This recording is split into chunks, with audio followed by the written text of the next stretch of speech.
Mukunda jewellers first ever factory outlet లో నక్షి Mela October 25 నుంచి 2 November వరకు.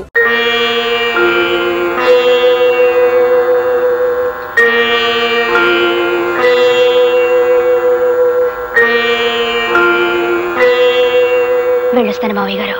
అబ్బాయి దగ్గరికి నాకు రావాలనే ఉందమ్మా, కానీ నాకు ఆ ధైర్యం లేదు. నువ్వు వెళ్ళరా అమ్మా. రాదమ్మా, రామ్మా, బండెక్కు.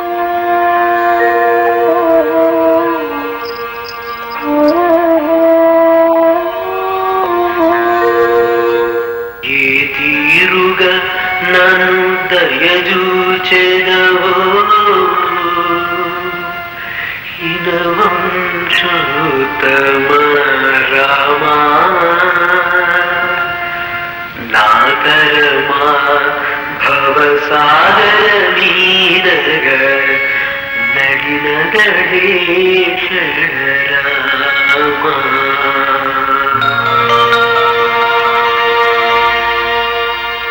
పేరు గోపి, ఊరు మొగల్తూరు, వృత్తి సంగీత విద్వాంసుని చెప్పు తిరుగుతుంటాడు. చేసిన నేరం హత్యా నేరం.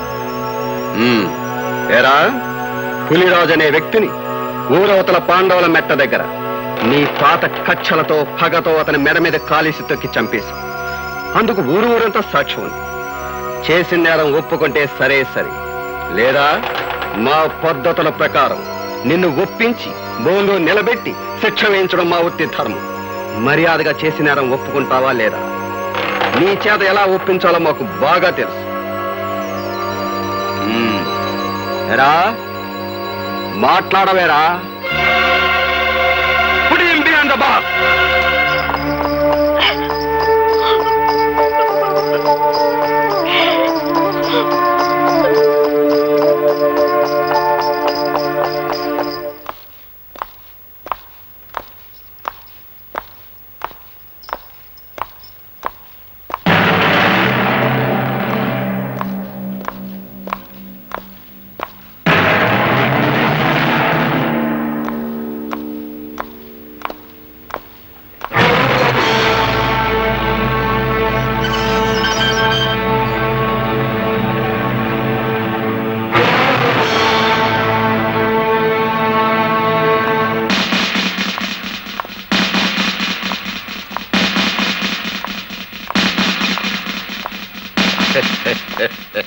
వండర్ఫుల్ గా ఉందయ్యా జైలురా. మెట్లు బీకేసిన హార్మోని పెట్టిలాగా ముచ్చటగా ఉందిరా నీ ముఖం. పోలీసు వాళ్ళు తలుచుకుంటే సొన్నంలోకి ఎముక కూడా లేకుండా చేయగలరని ఎప్పటికి నమ్మకం వచ్చిందయ్యా జైలురా. అదేంట్రా హార్మోని పెట్టి అట్టం మెడ ఉంచుకుని నిలబడిపోయావు? మెడ నిలబట్టలేదా? ముఖం చల్లట్లేదా?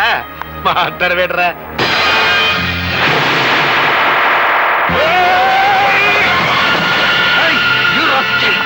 మీరాగండి సార్, వీరేశ్వర భర్తడు మేముండగా ఒళ్ళు పొగరెక్కిందా?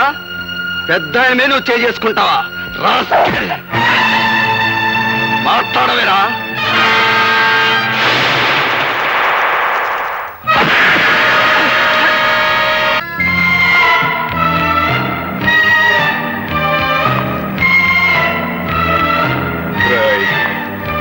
నేనిప్పుడు మగ మహారాజులాగా బయటికి వెళ్ళిపోగలను, కానీ అలా చేయటం లేదు. ఎందుకో తెలుసా? నేనే నేరం చేయలేదు గనుక, నా నిజాయితీ నాకు రక్షణ కల్పిస్తుందని నమ్ముతున్నాను గనుక నేను తలుచుకుంటే నిన్ను ఇక్కడికిక్కడే ముక్కలు ముక్కలుగా నరికి పోగులు పెట్టగలను.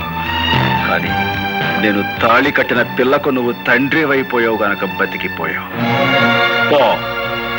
చెయ్యి.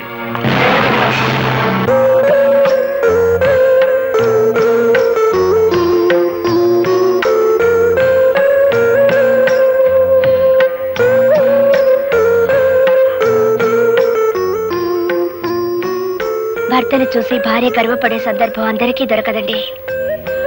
నేను అదృష్టవంతురాలి. మీ ఆత్మవిశ్వాసం చూసి ధైర్యం వస్తుంది తప్ప ఈ హత్య కేసు నుంచి ఎలా బయటపడ్డావు? ఏ లాయర్ని కలిసినా ప్రయోజనం లేదంటున్నారు. రాధా, ఏ లాయర్ వాదన నన్ను రక్షించలేదు. నేను చాలు. నన్ను నేను కాపాడుకోవటానికి. అదెలా సాధ్యం అండి? నువ్వు నవ్వితే చాలు. భర్తని పరిస్థితిలో చూసి ఏ భార్య అంటే నవ్వగలదు? నువ్వు అందరి భార్యలాంటి దానివి కాకూడదు రాధా. అప్పట్లో నేను నీలో దర్జా, దర్పం, గుండె నిబ్బరం చూశాను. అవి ఇప్పుడు కావాలి. నీకు చాలా అవసరం కూడాను. అందుకే నవ్వమంటున్నాను నా కోసం.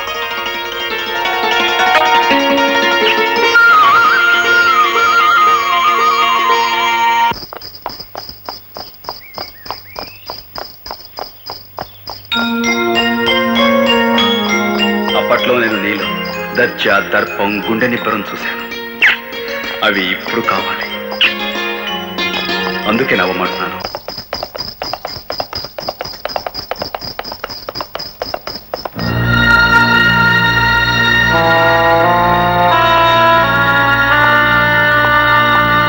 బాగున్నారా సార్? నాకేం బాబు, బాగున్నాను. కానీ నీలాంటి వాడిని ఇలా చూడడానికి నాకెంతో బాధగా ఉంది. మా అబ్బాయి పెళ్లి నీకు శుభలేఖిద్దామని వచ్చాను. చాలా సంతోషం. మీలాంటి వారికి నా మీద ఇంకా సదభిప్రాయం మీద ఉండటం నిజంగా నా అదృష్టం. అలా అనకు బాబు. బంగారాన్ని మెరుగు పెట్టడానికి దానికి లేని మురికిని అంటిస్తాను.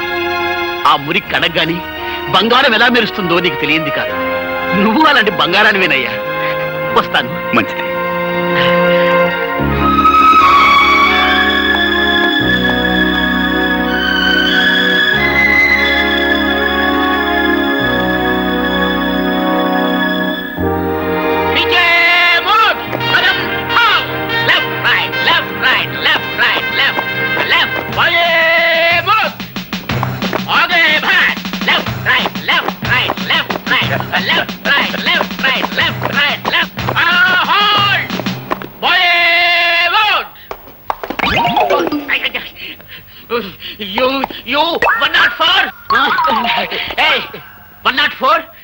నీ వల్ల డ్రిల్ గుల్లైపోతా ఉంది.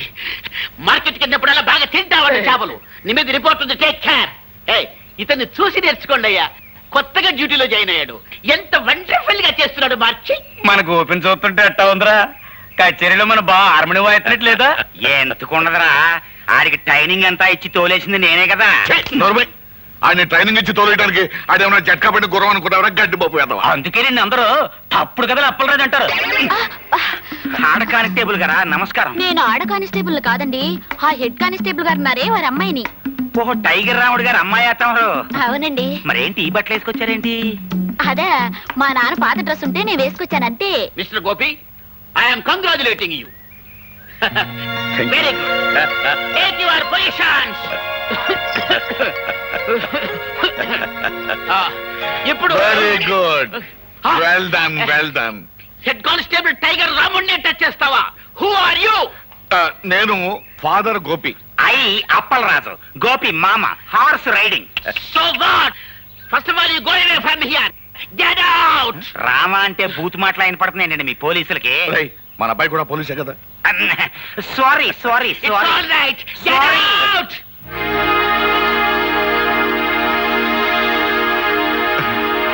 నమస్కారం మాస్టర్. అన్నమండి. నమస్కారం, రండి. ఒక మంచి శుభవార్త చెబుదామని వచ్చాను. ఏమిటది? మీరు అక్షరాలు నేర్పిన మా గోపిగాడు ఇప్పుడు దేశాన్ని కాపాడే కానిస్టేబుల్ అయ్యాడు. ఇదంతా తమకి ఇప్పుడు మీరు మా వాడిని చూస్తే ఎంత ఆనందపడతారో. విన్నా సంతోషంగానే ఉంది పాపారెడ్డి గారు. నా ఈ బ్రతుకు గొడవ ఏదో తేలిపోతే నేనే స్వయంగా వచ్చి చూస్తాను. రండి బ్రదర్స్. మా గోపి అబ్బాయి కూడా మీ పోలీసు ఉద్యోగం వచ్చేసిందిగా.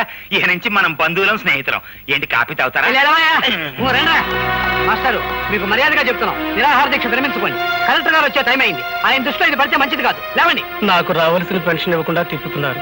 ఈ విషయం కలెక్టర్ గారి దృష్టిలో పడాలని ఈ నిరాహార దీక్ష. చాలా పెద్ద కబుర్లు చెప్పొచ్చు.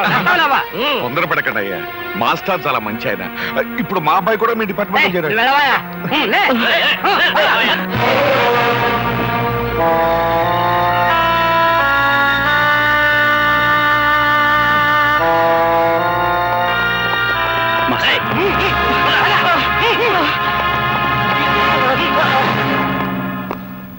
మా వార్నింగ్ ను కూడా లెక్క చేయకుండా నిరాహార దీక్ష చేస్తున్న మాస్టర్ వీడేగా? అవును సార్, వీడే. సరే, మీరు వెళ్ళొచ్చు. మా పోలీసులంటే అంత నిర్లక్ష్యంగా ఉందా? చేయకూడని తప్పు నేనేం చేయలేదు బాబు. మీ వాళ్ళు అన్యాయంగా.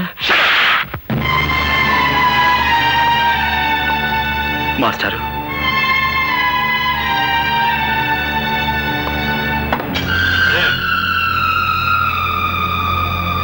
క్షమించండి సార్.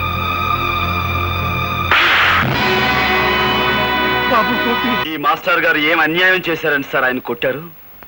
తనకు రావాల్సిన పెన్షన్ డబ్బుల కోసం 2 సంవత్సరాల పాటు తిరిగి తిరిగి వేరే గత్యంతరం లేని పరిస్థితిలో ఆయన నిరాహార దీక్ష చేస్తుంటే అది మీ దృష్టిలో క్రమశిక్షణ పాటించకపోవటమా, లేక లా అండ్ ఆర్డర్ని వ్యతిరేకించడమా?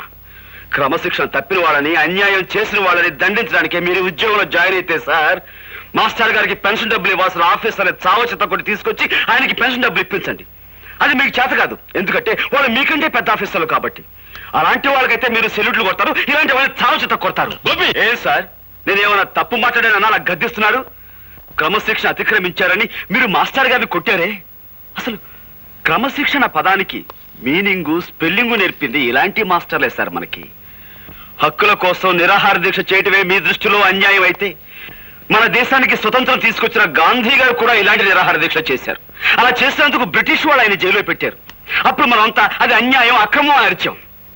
చివరికి ఆ బ్రిటిష్ దొరల్ని తరిమి తరిమి కొట్టాం. కానీ మనకి స్వతంత్రం వచ్చిన 40 ఏళ్ల తర్వాత అదే అన్యాయాన్ని మీలాంటి వాళ్ళు చేస్తుంటే మాలాంటి వాళ్ళు మిమ్మల్ని ఏం చెయ్యాలి? మీకు సెల్యూట్లు కొట్టి మీరు చేసే అన్యాయంలో మేము పాలు పంచుకోవాలా? అది నాకు చేత కాదు సార్. అలా చేయటమే నా డ్యూటీ అయితే ఈ క్షణం నుంచి ఈ ఉద్యోగాన్ని వదిలేస్తున్నాను.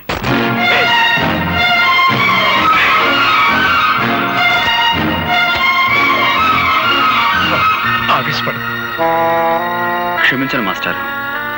గవర్నమెంట్ దగ్గర జీతం పుచ్చుకుంటూ న్యాయాన్ని కొట్టడానికే ఈ కాకి బట్ట అధికారాన్ని ఉపయోగిస్తే మాకు కిరాయి గుండాలకి తేడా ఏముంటుంది?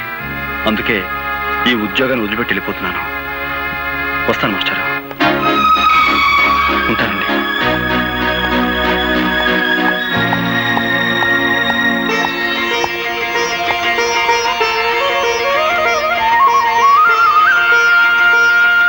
చాలా మంచి పని చేసావురా బాబు. ఉద్యోగం పోయి తిండికి లేకపోయినా సరే అవినీతికి తలపడనని నిరూపించినందుకు నాకు ఎంతో ఆనందంగా ఉంది. ఇన్నాళ్ళు గోపిగాడు నా బిడ్డ అని సంతోషించాను. కానీ ఈ రోజు నుంచి గోపిగాడికి నేను తండ్రినని గర్వపడతాను రా.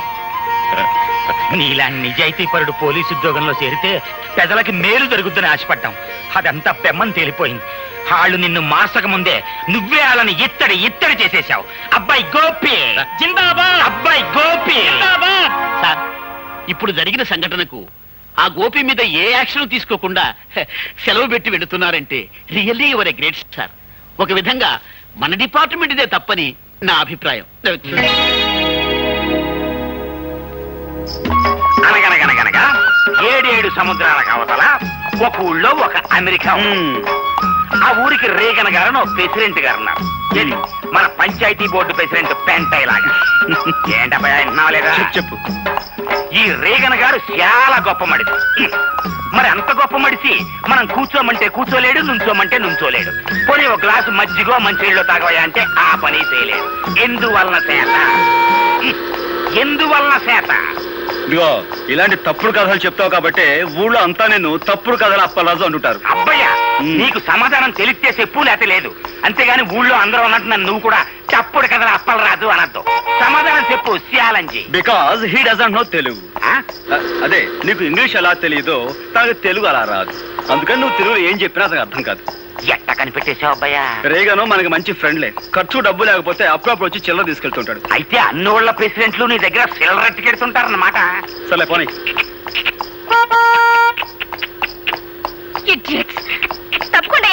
బండపు ఓళ్ళేన్ ఎనకమాల అగ్గిపెట్టి కారు, అందులో ఆడకూతురు ఓళ్ళేన్. కంట్రీ బ్రూట్స్, హార్న్ మోగుతుంటే వినపడలేదు. కార్ కి సైడ్ ఇవ్వాలన్న కామన్ సెన్స్ లేదు. చూడు సిరతపులి, నువ్వు ఇంగిలి పీసులో బూతులు తిట్టినా నాకు అర్థం కాదు. కానీ నేను అచ్చ తెలుగులో మొదలెట్టాననుకో 10 రోజులు ఆకుండా నువ్వు వాంతులు చేసుకుంటావు. బుద్ధి లేకుండా మాట్లాడుకో. నా కార్ కంటే నీ బోడి గొర్రెబండి గొప్పదా? ముందండి. అబ్బయ్యా, ఇంకా లాభం లేదు. నువ్వు సూపు చూడాల్సిందే. ఇత్తడి అయిపోవాలి. ఇదిగో చూడు పాప, నీకు విషయం తెలుసో తెలీదో, 2 కత్తులు ఒకే వరలో ఇమర్చవచ్చు, 2 పువ్వులు ఒకే చెవిలో పెట్టచ్చు, 2 హార్మోనీ పెట్టెలు ఒకేసారి వాయించవచ్చు. కానీ ఒక బండి మాత్రమే పట్టే ఈ ఇరుకు సందులో నీ బండికి సైడ్ ఇవ్వటం కుదరదన్న లోకల్ నాలెడ్జ్ నీకు లేకపోవటం నిజంగా నీ కర్మ.